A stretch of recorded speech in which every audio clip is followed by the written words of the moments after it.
I'm a social psychologist, I study prejudice, and I teach at a competitive business school. So it was inevitable that I would become interested in power dynamics. I became especially interested in nonverbal expressions of power and dominance. And what are nonverbal expressions of power and dominance? Well, this is what they are. So in the animal kingdom, they are about expanding. So you make yourself big, you stretch out, you take up space, you're basically opening up. It's about opening up. And this is true across the animal kingdom. It's not just limited to primates, and humans do the same thing. So they do this both when they have power sort of chronically, and also when they're feeling powerful in the moment. And this one is especially interesting because it really shows us how universal and old these expressions of power are. This expression, which is known as pride, Jessica Tracy has studied, she shows that people who are born with sight and people who are congenitally blind do this when they win at a physical competition. So when they cross the finish line and they've won, it doesn't matter if they've never seen anyone do it, they do this. So the arms up in the V, the chin is slightly lifted. What do we do when we feel powerless? We do exactly the opposite. We close up, we wrap ourselves up, we make ourselves small. We don't want to bump into the person next to us. So again, both animals and humans do the same thing. And this is what happens when you put together high and low power. So what we tend to do when it comes to power is that we complement the other's nonverbals. So if someone's being really powerful with us, we tend to make ourselves smaller. We don't mirror them, we do the opposite of them. So I'm watching this behavior in the classroom, and what do I notice? I notice that MBA students really exhibit the full range of power nonverbals. So you have people who are like caricatures of alphas, like really coming into the room. They get right into the middle of the room before class even starts, like they really want to occupy space. When they sit down, they're sort of spread out. They raise their hands like this. You have other people who are virtually collapsing when they come in. As soon as they come in, you see it. You see it on their faces and their bodies. And they sit in their chair and they make themselves tiny, and they go like this when they raise their hand. I noticed a couple things about this. One, you're not going to be surprised. It seems to be related to gender. So women are much more likely to do this kind of thing than men. Women feel chronically less powerful than men, so this is not surprising. But the other thing I noticed is that it also seemed to be related to the extent to which the students were participating and how well they were participating. And this is really important in the MBA classroom because participation counts for half the grade. So business schools have been struggling with this gender grade gap. You get these equally qualified women and men coming in, and then you get these differences in grades, and it seems to be partly attributable to participation. So I started to wonder, okay, so you have these people coming in like this, and they're participating. Is it possible that we could get people to fake it, and would it lead them to participate more? So my main collaborator, Dana Carney, who's at Berkeley, and I really wanted to know, can you fake it till you make it?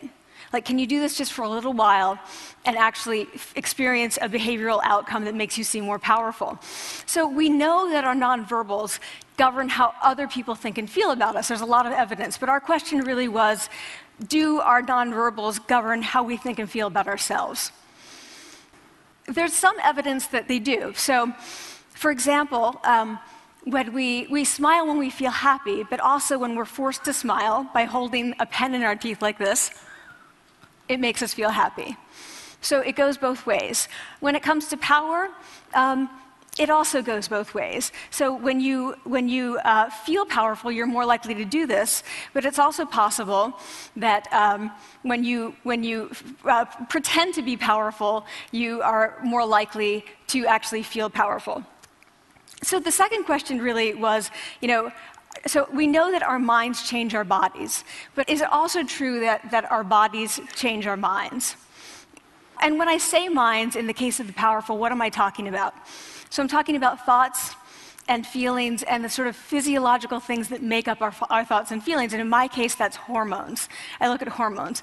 So what do the minds of the powerful versus the powerless look like? So powerful people tend to be, not surprisingly, more assertive and more confident, more optimistic. They actually feel that they're going to win even at games of chance. They also tend to be able to think more abstractly. So there are a lot of differences. They take more risks. There are a lot of differences between powerful and powerless people. Physiologically, there also are differences on two key hormones, testosterone, which is the dominance hormone, and cortisol, which is the stress hormone.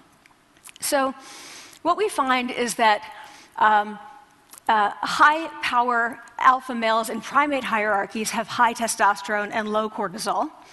And powerful and effective leaders also have high testosterone and low cortisol.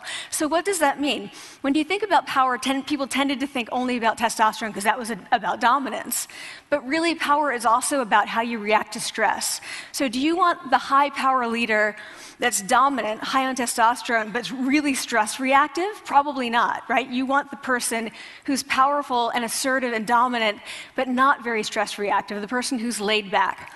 So we know that in primate hierarchies, if an alpha needs to take over, if an individual needs to take over an alpha role sort of suddenly, within a few days, that individual's testosterone has gone up significantly and his cortisol has dropped significantly. So we have this evidence, both that the body can shape the mind, at least at the facial level, and also that role changes can shape the mind. So what happens, okay, you take a role change, what happens if you do that at a really minimal level, like this tiny manipulation, this tiny intervention? For 2 minutes you say, I want you to stand like this, and it's going to make you feel more powerful. So this is what we did. We decided to bring people into the lab and run a little experiment.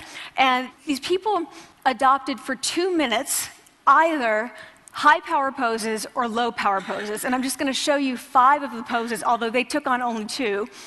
So here's one, couple more. This one has been dubbed the Wonder Woman by the media. Here are a couple more. So you can be standing or you can be sitting. And here are the low power poses. So you're folding up, you're making yourself small. This one is very low power. When you're touching your neck, you're really kind of protecting yourself. So this is what happens. They come in, they spit into a vial. We, for 2 minutes, say, you need to do this or this. They don't look at pictures of the poses. We don't want to prime them with the concept of power. We want them to be feeling power, right? So 2 minutes they do this. We then ask them, how powerful do you feel on a series of items? And then we give them an opportunity to gamble. And then we take another saliva sample. That's it. That's the whole experiment. So this is what we find. Risk tolerance, which is the gambling. What we find is that when you're in the high power pose condition, 86% of you will gamble. When you're in the low power pose condition, only 60%. And that's a pretty whopping significant difference. Here's what we find on testosterone. From their baseline when they come in, high power people experience about a 20% increase. And low-power people experience about a 10% decrease. So again, 2 minutes and you get these changes. Here's what you get on cortisol. High-power people experience about a 25% decrease, and the low-power people experience about a 15% increase. So 2 minutes lead to these hormonal changes that configure your brain to basically be either assertive, confident, and comfortable, or really stress reactive, and feeling sort of shut down. And we've all had that feeling, right? So it seems that our nonverbals do govern how we think and feel about ourselves. So it's not just others, but it's also ourselves. Also, our bodies change our minds. But the next question, of course, is, can power posing for a few minutes really change your life in meaningful ways? So this is in the lab, it's this little task, it's just a couple of minutes. Where can you actually apply this, which we cared about, of course. And so we think it's really what matters, where you want to use this is evaluative situations, like social threat situations. Where are you being evaluated? Either by your friends, like for teenagers, it's at the lunchroom table. It could be, for some people, it's speaking at a school board meeting. It might be giving a pitch, or giving a talk like this, or doing a job interview. We decided that the one that most people could relate to, because most people had been through, was the job interview. So we published these findings, and the media are all over it, and they say, okay, so this is what you do when you go in for the job interview, right? So we were, of course, horrified and said, oh my God, no, no, no, that's not what we meant at all for numerous reasons. No, no, no, don't do that. Again, this is not about you talking to other people, it's you talking to yourself. What do you do before you go into a job interview? You do this. Right? You're sitting down, you're looking at your iPhone or your Android, not trying to leave anyone out. You're looking at your notes, you're hunching up, making yourself small, when really what you should be doing maybe is this, like in the bathroom, right? Do that, find 2 minutes. So that's what we want to test, okay? So we bring people into a lab, and they do either high or low power poses again. They go through a very stressful job interview. It's 5 minutes long. They are being recorded, they're being judged also, and the judges are trained to give no nonverbal feedback. So they look like this. Like, imagine this is the person interviewing you. So for 5 minutes, nothing. And this is worse than being heckled. People hate this. It's what Marianne LaFrance calls standing in social quicksand. So this really spikes your cortisol. So this is the job interview we put them through because we really wanted to see what happened. We then have these coders look at these tapes, 4 of them. They're blind to the hypothesis, they're blind to the conditions. They have no idea who's been posing in what pose. And they end up looking at these sets of tapes and they say, oh, we want to hire these people, all the high power posers. We don't want to hire these people. We also evaluate these people much more positively overall. But what's driving it? It's not about the content of the speech. It's about the presence that they're bringing to the speech. We also, because we rate them on all these variables related to sort of competence, like how well structured is the speech? How good is it? What are their qualifications? No effect on those things. This is what's affected, these kinds of things. People are bringing their true selves, basically. They're bringing themselves. They bring their ideas, but as themselves, with no residue over them. So this is what's driving the effect or mediating the effect.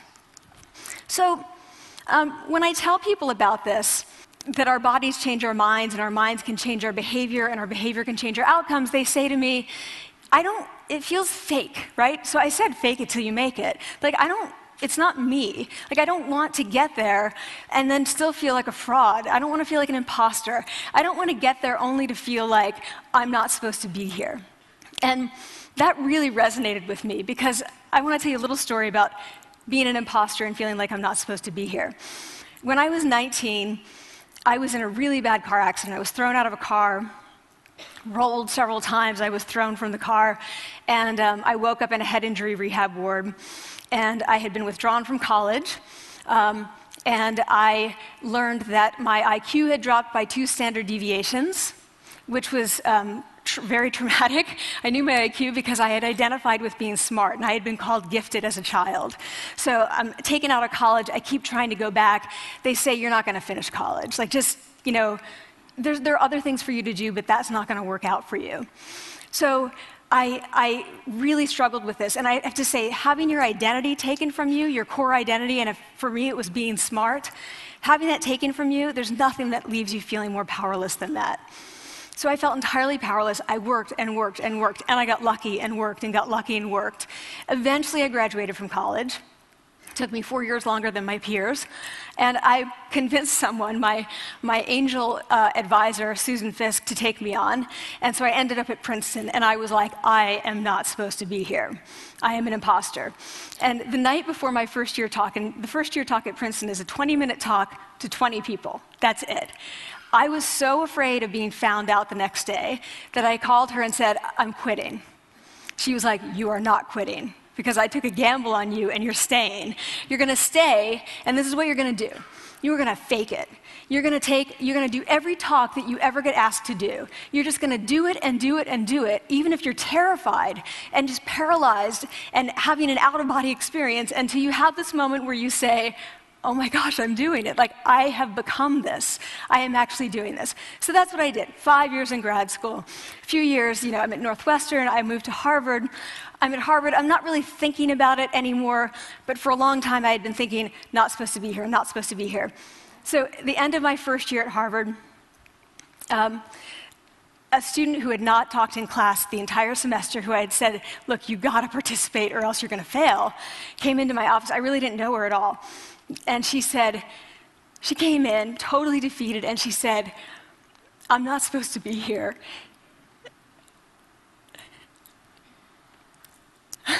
And that was the moment for me, because two things happened. One was that I realized, oh my gosh, I don't feel like that anymore. I don't feel that anymore, but she does, and I get that feeling. And the second was, she is supposed to be here. Like, she can fake it, she can become it. So he's like, yes, you are. You are supposed to be here, and tomorrow you're gonna fake it, you're gonna make yourself powerful, and you're gonna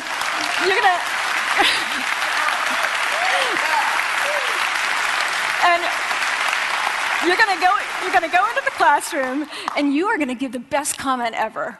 And she gave the best comment ever. And people turned around, they were like, oh my God, I didn't even notice her sitting there, She comes back to me months later, and I realized that she had not just faked it till she made it, she had actually faked it till she became it. So she had changed. And so I want to say to you, don't fake it till you make it. Fake it till you become it. It's not do it enough until you actually become it and internalize. The last thing I want to leave you with is this. Tiny tweaks can lead to big changes. So this is 2 minutes. 2 minutes, 2 minutes, 2 minutes. Before you go into the next stressful evaluative situation, for 2 minutes, try doing this in the elevator, in a bathroom stall, at your desk behind closed doors. That's what you want to do. Configure your brain to cope the best in that situation. Get your testosterone up, get your cortisol down. Don't leave that situation feeling like, oh, I didn't show them who I am. Leave that situation feeling like, oh, I really feel like I got to say who I am and show who I am. So I want to ask you first, both to try power posing, and also I want to ask you to share this science, because this is simple. I don't have ego involved in this. Give it away. Share it with people, because the people who can use it the most are the ones with no resources and no technology and no status and no power. Give it to them, because they can do it in private. They need their bodies, privacy, and 2 minutes, and it can significantly change the outcomes of their life.